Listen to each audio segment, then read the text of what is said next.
Do you ever wonder what it really takes to run an insurance-based nutrition business? I'm pulling back the curtain and I'm showing you what's working, what's messy, and how I built a system that helps people and supports my long-term goals. Now, there have been frustrations, some things have been easier than I thought, and I want to share it with you to help inspire you. I'm Libby Rothschild, registered dietitian, private practice owner, and business coach. I see clients weekly in my virtual private practice across multiple states, and I help other dietitians grow profitable systems-based businesses inside my membership. I built this business on my own, one credentialing portal and reimbursement delay at a time, and today I'm sharing what that actually looks like behind the scenes, frustrations and all. Now, I did start alone, but I do have systems and an assistant. So I've always had an assistant in my business for Dietitian Boss, but for my virtual insurance business, I do take cash pay, cash and insurance business. I have decided to train my current staff to support that aspect of the business as well when it comes to admin, etc. So when I first started, I did use Practice Better, which I love. I think it's a great software, but I did switch to Simple Practice, and I want to explain why. So I did struggle. Let me tell you, I know that choosing an EMR is a hot topic. My main priority, my main goal with an EMR and this business, and watch the next video about, why I chose to take insurance so that you can make sure you're clear with my goals here. I needed billing to be as seamless as possible. My goal is to sell my insurance business down the road, and I want to be able to grow it really big. And for me, the most cumbersome aspect of taking insurance is billing. The admin involved and the work that it takes to getting the diagnosis codes, making sure everything's set up, submitting, getting those claims back, those claims get scrubbed, making sure that everything is straightened out. And so I found that Simple Practice did a better job. Better is an awesome platform. I love it. It is great for automations. It's great for courses. It's great for cash pay. I think it's a great tool, but it did not give me the functionality that Simple Practice did with billing. Practice Better did not do it for me in that department. Simple Practice is meant for insurance reimbursement. It is meant for billing. It is created for therapists, but dietitians can use it as well. Practice Better also adds up once you start integrating their AI feature and whatnot. So it is a little more pricey, but it was so worth it for me. So I can go into the logistics if you want a separate video to really dive in to comparing the two, because I did use both of them. I tested Simple Practice and it was like a weight was lifted off my shoulder because Practice Better was just not as intuitive as Simple Practice when it came to billing. And for me, that had to be 1, 2, 3. Like I just non-negotiable. Remember that I hesitated on taking insurance because of all the admin. That was my biggest setback. So I needed admin to be easy as possible. My assistant has taken HIPAA compliant training. So my assistant is allowed to help make sure that we're reminding clients about appointments, canceling if they don't fill out paperwork. There are a lot of logistics that come with accepting referrals and faxes, entering it into the system, dealing with cancellations. Like I would say there's a decent load proportionally for how many visits per week to how much admin increases with the visit load, right? Like what percentage of admin increases. I don't have that exact number right now, but I'd say it's fair to say for every 3 to 4 clients, it's probably going to be an hour more plus at least of admin. And it's not like a clean hour that you do at once. Sometimes it's back and forth. And then you need a referral from Medicare, but you don't Cigna. So there's a lot. And it's not always straightforward. It can be a little bit piecemeal back and forth. And remember that your customer service needs to be really good. Otherwise, people are already confused. Your clients are confused. Your patients, right? So you want to approach it delicately and kindly. So there's definitely some nuance to how you best handle customer service, but also make sure you're focusing on profitability. And that's just the life of a business owner. I have a team, but I didn't have my team working on the insurance piece of my business at first. I trained them up to do that, which makes things easier for me, but I still have to train them. So it does take time and energy. I don't want you to think, oh, I'll just have an insurance business and just train people and they'll take care of it. You still have to manage them.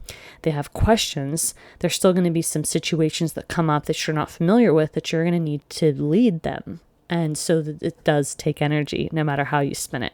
I do get most of my referrals from ZocDoc, which although they do take a fee, I recommend ZocDoc.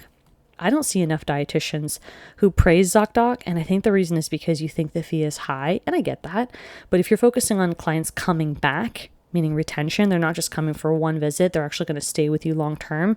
The fee is very nominal. Like it will pay off if you can keep your clients coming back. Now, if they have benefits like Medicare and they only have 3 visits a year, I get it. That fee it doesn't feel as attractive as if you have somebody with more benefits like Aetna patients that have more visits per year, but it still does pay off even if they don't have as many visits, because ZocDoc has been amazing. I really highly recommend it.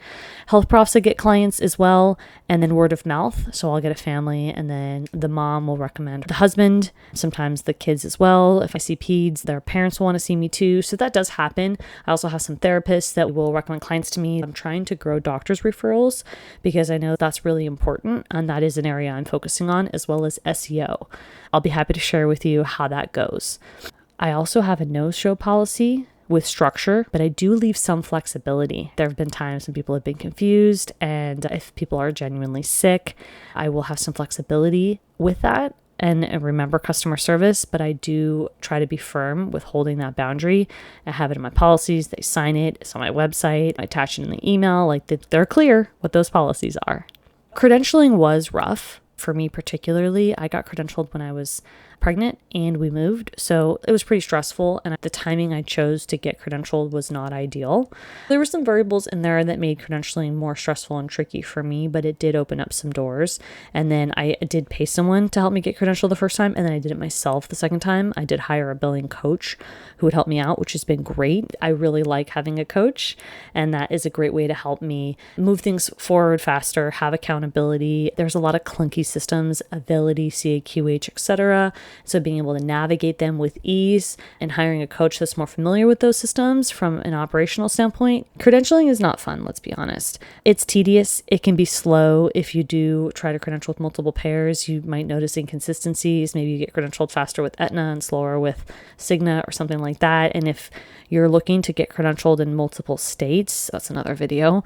But I found out that you can, let's say with Cigna, they allowed me to update my address and credential me in 2 states. But with Aetna, I had to reapply in another state, and it's not always straightforward.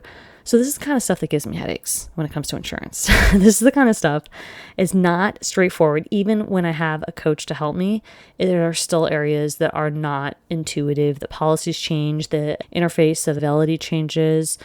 So I just have to take some deep breaths and remind myself why I'm doing this. And I have a whole other video that I'll link up at the top that is the reason I started this insurance business and what my motivation is, because there are definitely moments of frustration. There's so many hats that you have to wear, from clinical to customer service to operational minded. Like being operational minded is extremely important in an insurance business, and my skills are sales and marketing. So it's been a challenge. Clients do find me through insurance directories, and I will say that if you're credentialed in multiple states, that can be a little tricky, but they do find me on directories, and it is nice to have an opportunity to have access. People have access to my information in ways that they wouldn't otherwise through the directory. So that is nice.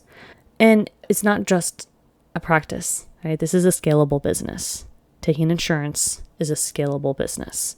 And I do plan to hire in the future, and I do want to exit. I built this business so that I could sell this business. That was my motivation to build Rothschild Nutrition. My intake, my workflows, email templates, policies, even how I handle billing, everything is documented. And after having a business background, multiple businesses I've had over the years, I've gotten better at making sure that the processes are dialed in and documented, creating a better foundation at the beginning for this business than I have in previous businesses. And I walk you through this and what mistakes I've made and how you can make some corrections along the way for your journey inside my membership. So I do invite you to join at dietitianboss.com, where you can have access to templates, tools, coaching, and tutorials, as well as a community as you're growing your business. So as I recap here, I see clients. I bill technically manually. I do it through Simple Practice, but it is so easy and seamless through Simple Practice compared to Practice Better. I found Simple Practice a much easier way to bill. It's been so fast and efficient for me right now as a solo practitioner at this point. I have not yet hired, so in my current state, it has been a good deal. And I do run into delays. It's not perfect. I have some strange issues where I wasn't able to get paid. I got paid late. I didn't get paid at all. There was confusion with diagnosis codes. I needed a referral. I didn't realize it. There have been some hiccups.